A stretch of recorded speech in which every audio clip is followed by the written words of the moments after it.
So I've never recorded with two cameras, so I don't know why this camera thinks there's some sort of color it needs to get rid of. There isn't. There's no chroma or color key enabled. I don't know where that's coming from. Anyway, in this box should be the Fredbear Funko Pop. I still have yet to figure out how to like avoid doxing myself, so we're just gonna keep our fingers crossed. That's my address. Don't do that.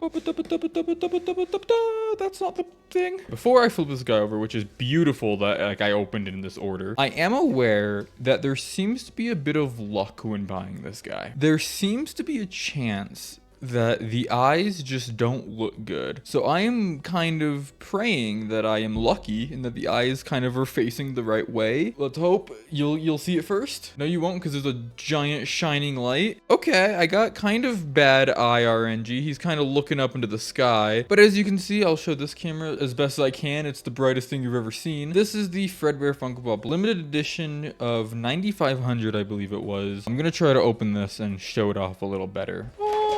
Fredbear. I'm really excited about this guy. Like, truthfully, like I collecting aside, limited edition, like all that aside, I am a huge fan of just Fredbear. So I'm really excited he has something, even if, and this has been a weird point of contention, this does reuse the movie mold. I'm actually very happy that this guy is reusing that mold because it's a good Freddy mold. And at the end of the day, Fredbear is a Freddy recolor.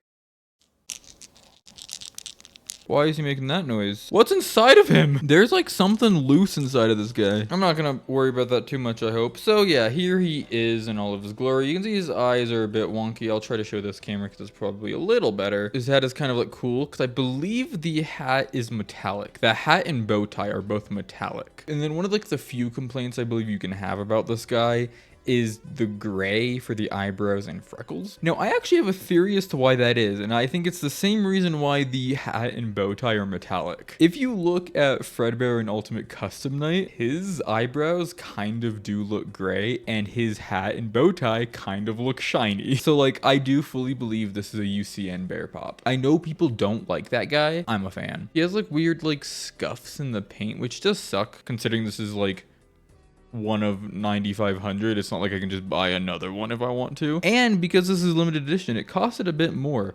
As opposed to Funko Pops usually costing 15, this costed 20. This isn't really much of a review because it's not like you could buy this guy if you wanted to after the fact. It sold out in like 30 minutes. With all this Fredbear stuff, it's U2s, which are doing Fredbear and Spring Bonnie, Jazzwares, which is also doing Fredbear and Spring Bonnie as plush, and then Funko, which has just done Fredbear. It makes me hope that Funko does Spring Bonnie as well. Of course, if they did, it would be a whole debate of which mold will they reuse, right? Because like this obviously reuses the Freddy movie mold. The body, his pose and everything is different if like that's something you care about.